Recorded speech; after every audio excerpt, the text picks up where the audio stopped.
আচ্ছা, চলুন শুরুতেই একটা বিষয় নিয়ে একটু গভীরে যাওয়া যাক।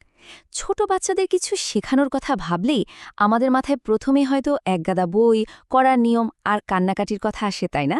কিন্তু এই চমৎকার উক্তিটার দিকে একবার খেয়াল করুন তো। ছোট বাচ্চাদের পড়ালেখা শেখানোটা একটা বড় আর্ট, একদম খাঁটি কথা। একদম ছোট বয়সে শেখার বিষয়টা কোনো একঘেয়ে বা যান্ত্রিক কাজ হতে পারে না। এটা পুরোপুরি একটা শিল্প। জোর করে বা কড়া শাসনে না শিখিয়ে বিষয়টিকে যদি আনন্দের মাধ্যম করা যায়, তবে একটা শিশু যে কত দ্রুত আর কত আগ্রহ নিয়ে শিখতে পারে তা দেখলে আপনি রীতিমতো অবাক হবেন। আজকের এই বিশেষ আয়োজনে সবাইকে স্বাগত জানাচ্ছি। আজ আমরা মূল সোর্স ম্যাটেরিয়াল থেকে এমন কিছু চমৎকার ইনসাইটস আর কৌশল নিয়ে আলোচনা করব, যা শিশুদের এই প্রারম্ভিক শিক্ষাকে একটা দারুণ, আনন্দদায়ক আর সম্পূর্ণ চাপমুক্ত অভিজ্ঞতায় বদলে দিতে পারে। ছোটখাটো কিছু পরিবর্তন কিভাবে শেখানোর পদ্ধতিতে জাদুকরী প্রভাব ফেলে আর শিশুদের শেখার আগ্রহকে বহুগুণ বাড়িয়ে দেয়, তা নিয়েই আমাদের আজকের এই বিশ্লেষণ। তো চলুন শুরু করা যাক আমাদের প্রথম সেকশন, আনন্দদায়ক শিক্ষার শিল্প, প্রাথমিক শিক্ষায় নতুনত্ব। প্রাপ্তবয়স্ক হিসেবে আমাদের অনেক সময় মনে হতে পারে যে শেখার জন্য তো এক জায়গায় শান্ত হয়ে বসে থাকাটা খুব জরুরি, কিন্তু ছোট, চঞ্চল আর কৌতূহলী মনগুলোর বিকাশের জন্য আসলে প্রয়োজন একেবারে ভিন্ন কিছু। একদিকে যেমন কঠোর শাসন বা জোরপূর্বক পড়াশোনা শিশুদের ভেতর উল্টো হতাশা তৈরি করে এবং তারা শেখার মূল আনন্দটাই হারিয়ে ফেলে। অন্যদিকে আনন্দদায়ক আর খেলাভিত্তিক শিক্ষা তাদের প্রবল আগ্রহ নিয়ে শিখতে সাহায্য করে। পড়াশোনাকে যখন আমরা একটা মজার খেলায় পরিণত করতে পারি, তখন তারা পড়াটাকে আর কোনো বোঝা বা চাপ মনে করে না। এটা তখন তাদের কাছে স্রেফ একটা খেলা। এবার আমরা চলে যাচ্ছি দ্বিতীয় সেকশনে, খেলা, ছবি ও ছড়া, সহজাত কৌতূহল জাগানো।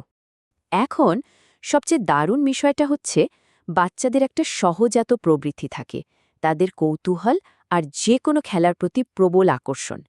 পাশাপাশি তাদের ভিজুয়াল মেমোরি বা দেখার মাধ্যমে মনে রাখার ক্ষমতা কিন্তু সাংঘাতিক রকমের বেশি থাকে।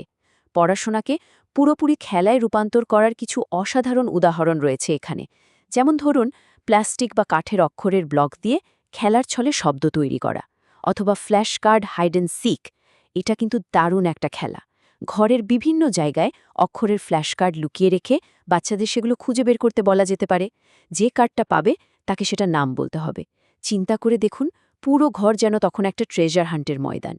এছাড়া বড় বড় ছবিসহ রঙিন উজ্জ্বল বই ব্যবহার করা এবং ছড়া ও গানের মাধ্যমে কোনো কিছু শেখালে বাচ্চারা তা জাস্ট লুফে নেয়। আমাদের তৃতীয় বিষয়টা হলো ছোট পড়ার সেশনের ক্ষমতা, মনোযোগ ধরে রাখা। বড়দের তুলনায় ছোট বাচ্চাদের মনোযোগের স্প্যান বা ব্যাপ্তি স্বভাবতই খুব কম হয়। তারা এক জায়গায় বেশিক্ষণ মনোযোগ ধরে রাখতে পারে না, মানে এটাই স্বাভাবিক। আর এই স্বাভাবিক বিষয়টির বিরুদ্ধে গিয়ে জোর করার তো আসলে কোনো মানে হয় না। 15 থেকে 20 এই সংখ্যাটা খুব ভালোভাবে মাথায় রাখা দরকার। বাচ্চাদের এক নাগাড়ে 1-2 ঘন্টা পড়ানোটা আসলেই হিতে বিপরীত হতে পারে। পড়ার সময়টাকে দিনে 15 থেকে 20 মিনিটের ছোট ছোট সেশনে ভাগ করে নেওয়াটাই সবচেয়ে বুদ্ধিমানের কাজ। আর সবচেয়ে গুরুত্বপূর্ণ বিষয় হলো, যখনই দেখা যাবে বাচ্চা ক্লান্ত বা বিরক্ত হয়ে যাচ্ছে, সাথে সাথেই পড়া থামিয়ে দিতে হবে। হ্যাঁ, কোনোভাবেই জোর করা যাবে না। এরপর চতুর্থ কৌশলটিতে আসা যাক, বাস্তবতার সাথে মিল, পরিবেশের সাথে শিক্ষা। আর এই বিষয়টা চমৎকারভাবে বুঝিয়ে দেয় যে বইয়ের বিমূর্ত বিষয়গুলোকে যখন আমরা চারপাশের পরিচিত ও বাস্তব জিনিসের সাথে মেলাতে পারি, তখন তা বুঝতে বাচ্চাদের কতটা সুবিধা হয়। উদাহরণ হিসেবে বলা যায়, এতে অ্যাপল শেখানোর সময় শুধু বইয়ের পাতায় অ্যাপলের ছবি না দেখিয়ে যদি একটা আসল অ্যাপল হাতে নিয়ে দেখানো হয়, তবে সেটা শিশুর মনে খুব দ্রুত গেঁথে যাবে।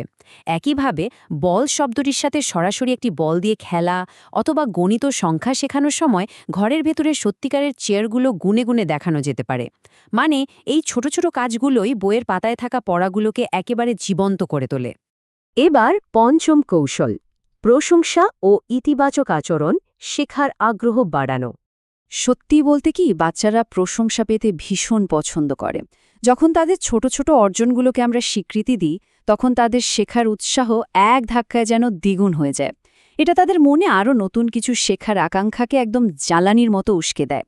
এই যে ছোট ছোট কাজগুলোর কথা আমরা জানছি, এগুলো খুব সহজেই প্রতিদিন প্রয়োগ করা যেতে পারে। যখন একটা বাচ্চা কোনো পড়া পারে বা একটা নতুন অক্ষর সঠিকভাবে চিনতে পারে, তখন এই রিয়াকশনগুলো দেওয়া উচিত। 1, হাততালি দিয়ে সাবাস বা ব্রাভো বলে উৎসাহ দেওয়া। 2 একটা উষ্ণ আলিঙ্গন বা আদর দেওয়া। 3 তাদের খাকায় ছোট্ট একটা স্টার বা স্মাইলি এঁকে দেওয়া। বিশ্বাস করুন, এই সামান্য কাজগুলো শিশুর মনে যে অপরিসীম আনন্দের সৃষ্টি করে তা তাদের শিক্ষার ভিতকে অনেক বেশি মজবুত করে তোলে। আচ্ছা, কিন্তু যদি বাচ্চা ভুল করে তখন কি হবে? সোর্স মেটেরিয়ালে খুব স্পষ্টভাবে বলা হয়েছে ভুল করলে কোনোভাবেই বকা দেওয়া যাবে না, বরং এই চমৎকার বাক্যটি ব্যবহার করা যেতে পারে, তুমি খুব কাছাকাছি গিয়েছিলে, পরের বার নিশ্চয়ই পারবে। ভুলের সময় বকাঝকা না করে এই ধরনের ইতিবাচক কথা বললে শেখার পরিবেশটা সবসময় আনন্দদায়ক থাকে। আর সবচেয়ে বড় কথা, তারা তখন ভুল করতে ভয় পায় না, বরং নতুন উদ্যমে আবার চেষ্টা করে। আমরা চলে এসেছি আমাদের সর্বশেষ সেকশনে, ধৈর্য ও নিজস্ব গতি বিকাশকে সম্মান করা। কাজেই এখানকার সবচেয়ে গুরুত্বপূর্ণ পয়েন্টটা হলো সব সময় মনে রাখতে হবে প্রতিটি শিশু আলাদা এবং তাদের শেখার গতিও কিন্তু সম্পূর্ণ আলাদা। কোনোভাবেই একটা শিশুর সাথে অন্য কোনো শিশুর তুলনা করা উচিত নয়, এতে উল্টো তাদের আত্মবিশ্বাস একদম নষ্ট হয়ে যেতে পারে। তাই মূল বিষয় হলো তাদের নিজস্ব গতিতে শিখতে দেওয়া এবং অভিভাবক ও শিক্ষকদের নিজেদের অটুট ধৈর্য বজায় রাখা। এই পদ্ধতিগুলো ঠিক তখনই শতভাগ সফল হবে যখন তাড়াহুড়ো না করে শিশুর মেধা অনুযায়ী অত্যন্ত ধৈর্যের সাথে তাদের গড়ে তোলার চেষ্টা করা হবে। আজকের এই আয়োজনটি শেষ করার আগে সোর্স থেকে নেয়া একটি সরাসরি প্রশ্ন ভাবনার জন্য রেখে যাচ্ছি। আমাদের চারপাশে শিশুটির বয়স কত এবং বর্তমানে তাকে মূলত কি শেখানোর চেষ্টা করা হচ্ছে? একটু ভেবে দেখতে পারেন আজকের এই কৌশলগুলো সেই ফ্ল্যাশ কার্ডের খেলা কিংবা বাস্তব জিনিসের সাথে মিলিয়ে পড়ানো অথবা খাতায় ছোট্ট একটা স্মাইলি এঁকে দেওয়া, এই বিষয়গুলো একটি শিশুর প্রারম্ভিক শিক্ষায় কিভাবে আনন্দদায়ক পরিবর্তন আনতে পারে। এই প্রশ্নটি আপনাদের ভাবনার জন্যই থেকে গেল। ভালো থাকবেন,